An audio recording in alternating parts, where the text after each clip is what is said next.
So we've got some important tournaments coming up on the WTA, which is going to shape what we see at the WTA Finals in a few weeks' time.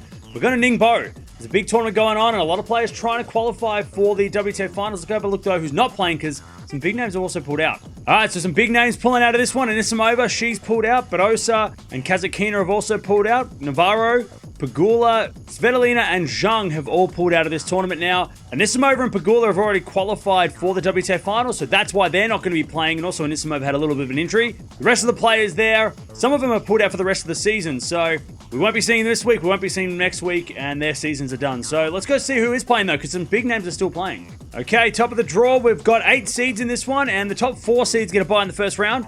Andreeva, not quite qualified for the WTA Finals yet, but she's the number 1 seed, gets a bye in the first round. She'll take on either Raducanu or Zhu in the second round. Then you got Vondrousova taking on Mukova. Winner of that will take on either Wong or the number 7 seed Schneider in the second round. Then you got the number 4 seed Alexandrova. She's going to take on Yuan or Wong in that second round. Then you got Kenin versus Kessler.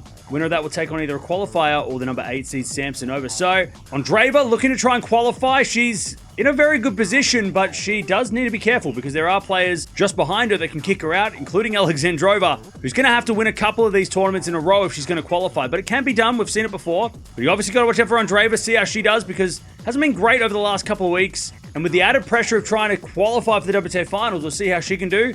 Alexandrova, another one who's trying to qualify. We'll see how she can do, and if she can kind of pull out a miracle by winning a couple of tournaments in a row to qualify. Also got to watch out for Raducanu. She's been really good over this year and really gotten her ranking up close towards that top 30. But some of the unseeded players, along with Raducanu, Vondrousova, Mukova, definitely 2 players who unfortunately have to play in the first round, but 2 players that are very dangerous and very likely to go on a run. I mean, they can both do crazy things even if they're unseeded. Bottom half of the draw now, we've got the number 5 seed Towson. She gets a qualifier in the first round. Winner of that match will take on another qualifier in the second because 2 more qualifiers are playing each other. Then you got Mboko taking on Yastremska. Winner of that will take on number 3 seed Rybakina in the second round. Then you got the number 6 seed Bencic taking on Linette. Winner of that match will take on a qualifier in the second round because, again, 2 qualifiers are going at it. Then you've got Zhang versus Kudermetova. Winner of that will take on the number 2 seed Paolini in the second round. So, the 2 big names there, Paolini, Rybakina, both fighting it out for the WTA final spots. Now, before last week, it was between those 2 trying to qualify as the number 8 player.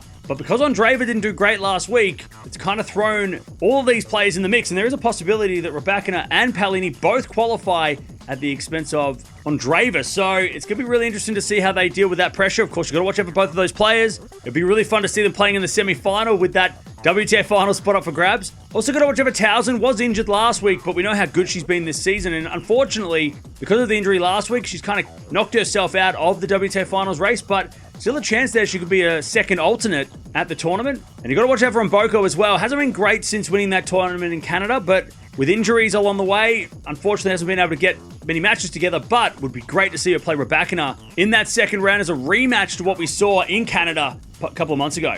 So there it is. That is the draw. Very important for 3 or 4 of these players in particular to try and get points for the WTA Finals. It's going to go all the way up to the last week, of course. If Andreeva does lose early in this tournament, she's going to have to play next week as well if she's going to secure that spot. But she is in the good spot. She's got a couple of 100 points ahead of the other 2. But yeah, Alexandrova, she needs a miracle. But it's really Paolini and Rybakina. Who does better here will really put themselves in a good position. So let me know in the comments below. Who's going to win this tournament? Is it going to be one of those players, or is it going to be somebody else who can win this tournament? But there it is. Ningbo, very important for the WTA Finals race going forward.